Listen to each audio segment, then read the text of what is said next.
talking about my experience, and I'm hoping that my little humble story can inspire y'all to produce your own little piece of projects that can drive civic action and influence policy, or just make things better as concerned citizens. So next slide, please. Everyone's favorite part, where we talk about who we are, and everyone kind of their eyes glosses over a little bit. Kind of like my intro before, I'm just a person in the city who really enjoys cycling around, does security stuff. I work full time as a software engineer at Simple. And as always, we are hiring. So if you're interested in personal finance and trying to make it more accessible to the average millennial, and even if you only have $1 to save, we try and get you to do it. If you want to be a part of that, come talk to me. I did computer science. That was cool. And if you care about following me, I'm F3NDOT on GitHub and Twitter. So my little story, the TLDR is, the backstory is the BikeTO hashtag. I would say that in 2012 and 2013, Twitter kind of hit that peak usage, and I really felt a sense of community. Bike Toronto, or BikeTO, was the hashtag that I started following when I took that first plunge into commuting around the core and actually having to traverse from the east end to the west end, 7K each way every day. And I found it to be quite a harrowing experience. No bike lanes going along Dundas, people trying to run me over. I have no margins. I was nervous myself because I've never really biked in a major urban center. And trying to figure out who else is in this problem with me, I found the hashtag. And the beauty about this is that I found that unlike Twitter, where people try and use it as a social media hub zone, it was comprised of everyday people, local businesses, Cycle Toronto, which is a wonderful advocacy group. Some policymakers too, because it's a political thing to be biking in this city. We're not quite there like Portland or even Vancouver, as my friend Alex would know.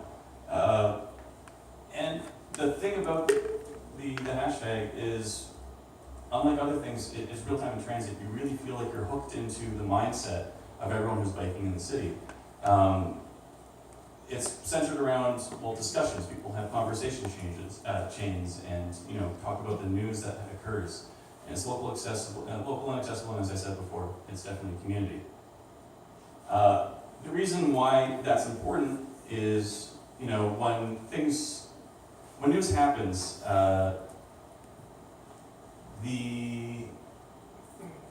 excuse me. So when news happens, people quickly jump onto the hashtag to see what everyone else is talking about. And what happened was, an unfortunate kind of bizarre thing happened. It violated common sense. The Toronto police decided that, the definition of a collision required 2 moving vehicles and not just one. And dooring, if anyone doesn't know, or winning the door prize, is a notion where you're doing your best, trying to get to work, trying to get groceries, living your life, cycling in the city, and a parked car opens their door in your path, and you get clipped on the shoulder, and you get sent right into the street. And if you're one of the unlucky people, you get sent into the streetcar tracks, and then 500 tons just runs you over. In the best of times, you'll actually just hit the car and be fine. The worst is when you get hit out into the street. It's not a very fun thing, and it's a problem here because there's not enough space for cycling infrastructure for both cars and bikes. And we can debate till the cars come, till the cows come home about, who's in the right, who's wrong, and will cyclists go through stop signs, and will drivers never check their blind spots. It's kind of irrelevant. The point is that people get hurt pretty easily due to this very common problem due to just compressed space. And in my opinion, and I think a lot of people's opinions, Toronto police, or at least the city or whomever, should be at least tracking and gathering statistics on the issue. So when it comes to making informed decisions about, say, the removal of the Jarvis bike lanes, that we have data to back up why that might be a bad idea. And so the Toronto Star reports that dooring no longer counts. And, now suddenly this thing that hurts people, I've been lucky enough to never been hit, but 3 of my friends who won the door prize, they call the police, they're hurt, they have to take a week to recover. They would have expected a statistic, a number to increase somewhere in some sort of public infrastructure to account for that and hopefully make real changes. BikeTO lights up in a fury, and I'm highly caffeinated. I just happened to take the day off work that day. And so I'm like, tweeting, I'm like, oh man, should I just like say screw it? I'm gonna like build my own tracking stat, we'll crowdsource it, and have heat maps, and I'll make it better than any sort of institution could, because I'm just some like 22 at the time dude who's just trying to make it happen. Everyone's like, yeah! And so the next slide. There's the Metro Morning tweet talking about, the Star has figured out that that's no longer a thing. And next slide. I'm like, yeah, well, you know what? I'm going to do it. And I've got a domain now, and I know Rails, and I know how to make this work. And the coolest thing, because, you tweet it in the news sometimes, or, figureheads, and they're like, whatever. But you get this tiny little sentence. Ooh, you exposed it. Oh, this is cool. And I actually get a private email later, and they're like, hey, so we're actually serious. If you make this happen, drop us a line. We would love to have you on the show. And I don't remember what's next. What's next slide? Oh yeah, so I do the thing. I sit down and I register the domain, and I start to even kind of think out what exactly I want to do. And by that point, I haven't even built it, and I'm in talks with Metro Morning. Now, Matt Gordon, if you are centered or intersected on the right communities, you have, kind of like this group here, you have a whole bunch of posts, or a whole people from different walks of life intersecting on one commonality, and you can really make some magic happen. He had me in. I woke up at 5 or 4 in the morning, biked over there, and got up for the 6 a.m. show, and I'm like, hey, so this is kind of cool, I'm here. I have no idea why I'm here, other than I'm making it. It doesn't exist yet, but we have some ideas. And I think what I found cool was that the idea was important, not necessarily the execution. It hasn't existed yet, but it felt like it was filling a true void, or at least an outlet for people's outrage on something that kind of violated common sense. So after that, if you've ever been in the press before, if you do one, you immediately get hounded by like 5 others who want to do the proxy story. And here we are, and it's creating this buzz. And I feel like before I even throw a single line of code, I'm adding to that momentum of those kind of moments where people kind of grab onto something and kind of take it. I wouldn't say necessarily viral, because there's not a central point to talk about, but I definitely contributed to that body. And they even, with my bad haircut at 22, they had me going like, oh, get your bike, we'll take a photo. And, off we go. Next slide. And so I actually sat down and built it. I took time off work, and they loved that. And it's just pretty simple stuff. At the end of the day, what do I need to do? Well, someone gets hit, and there's a severity, there's a location, there's a name, there's witnesses if applicable, there's a car obviously, and that's pretty simple. It's a form. You submit the form, you list the stats, maybe you can compute some heat maps, something like that. So it chose Ruby on Rails because it's accessible, Postgres because it worked with Heroku, and Heroku is free for these small things. I built it in around 48 hours because it was pretty rudimentary, and Google Maps API for just the basic stuff. So at the end of the day, for the engineers or developers in the room, it's your standard boilerplate Ruby, and just bang it out, which is great. I like these things where the idea is simple and the execution can just happen. Next slide, please. Here's an example of what I ended up doing, unless you all eager beavers and you already kind of scoped it out before. It's a form, description, date and time, location, had a little geolocation, hit that button, ask for your location with HTML5, and kind of figures out where the person is based on the browser, a little slider for the severity, police report number, and the biggest complaint, the biggest criticism I had when doing the press was, oh, how do you know they're not going to just be angry cyclists and lie and inflate the stats because the war on the car, and people get very polarized and heated around this issue. We lose humanity. So I'm like, all right, fine. I'll make a legitimacy score. The more data you set up, if you create an account, you verify an email, you put in a police report number, you have photos, you have witnesses, I'll make a little legitimacy score, and hopefully that will quell the critics. And I would actually go for a while and look up all the new reports and call the people and be like, hey, I'm Justin from doored.ca. Made myself sound very, like it was an organization, an institution. And be like, did this happen on this day? Did this happen on this day? And it would be like, yes or no, and I would manually verify it. And people would be like, oh, wow, so cool.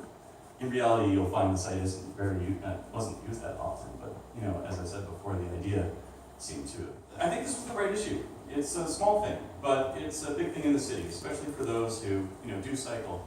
it's tough in here. And as you'll find that when it comes to communities tend to be the tightest when they have to unite against a common goal, or if they feel like they are bike messengers. And those people, they work real hard to do what they do, and they're more than happy to chuck a couple bucks towards an idea that they felt mattered. And as I said before, no door stats defies common sense. This feels like an injustice, and if you're on the receiving end of something like this, you feel quite powerless against the institutions. And so when someone goes, yeah, you know what, screw it, we're going to just do it grassroots style, people love that, and they grapple onto it. And Toronto is, sensitive to biking stories, and as I said before, it's simple to build, and it mostly illustrates the point. Next slide, please. Then it comes down to the most important thing. Like, what was the point of this little project? What was the results of the experiment, if you will? And I would like to think, as a bit of a narcissist, that it did influence something. It contributed to the body and the momentum of people going, what the hell, man? And I don't know if someone ever went to I'm going to forget pronounce his last name wrong, but the guy who was head of the police, something or other at the time, for the oversight board, if it influenced him to be like, actually, you know what, we're gonna go think about this and we'll get back to you in 3 months. At the time, within weeks of me announcing this and getting my little news buzz, Alok was, asking his police services board about being able to track this stuff again, if they can do it right, if there's a right database. I think a little bit of embarrassment, even if they never really publicly acknowledge it, may have influenced that. And someone actually tweeted at me back, in November, later that fall, because this came online around August, that in fact the Toronto police have started tracking it again. So, some little, 22 whippersnapper coming up and building it themselves, it's kind of an embarrassing thing, and maybe that moved things in the right way to get it done. I can't say for sure. These things tend to never really circle back to you if you were the contributor, but feel good about yourselves that you can believe it's true. The sad thing is, Ontario's Ministry of Transportation still does not do it. I found just by Googling and preparing for this tiny little talk that some blogs and some kind of cycling advocacy groups in the city have noted that today still the Ministry of Transportation doesn't do it, although they proudly proclaim stats around cycling initiatives. They are still kind of doing this weird straddling of, well, they're not really vehicles, but they're also vehicles thing. And hilariously, people still point to the site, which unfortunately, I don't really manage anymore. But I do keep it online for posterity, for those who truly wish to take a look at it. I think, as I said, the timing of the project is perfect. You kind of feel those, and I hate to say the buzzword, viral moments when you know there's a momentum of something. United Airlines is a tangible example. Everyone really felt and saw it, and we're like, oh yeah, here we go. And then the next video surfaces, you're like, oh yeah, here it comes, and the CEO backtracks. You're like, wow, that's great. And if you manage to contribute something tangible in that moment, you too can ride that wave. And it could potentially, influence something great. And yeah, part of the reporting frenzy. I don't know what I meant by that. I'd imagine something about the news, I guess. I'm sorry. This was made a little late in the night. But, it's a humble project, and it worked out well. And, people like us here tonight is a perfect example where we have, I think we have city staff and government workers and engineers and master students.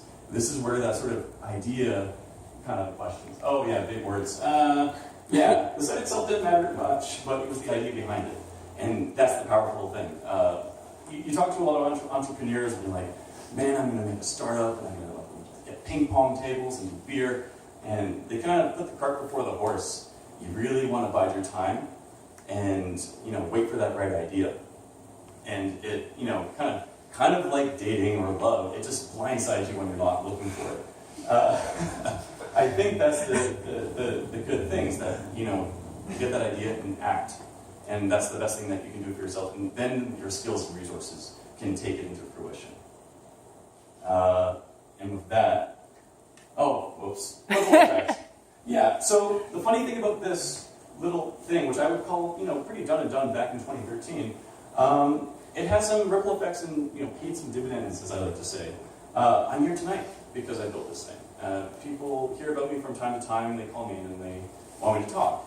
And if you're looking to, have a similar story like mine, these little fun projects tend to do well for you. You can get a little bit of social contact or media contacts. I'm sure I could probably drop a line to Metro Morning if I had another good thing that I wanted to promote. They might be able to, bring me in as opposed to a cold email. And that's a pretty cool sensation to have.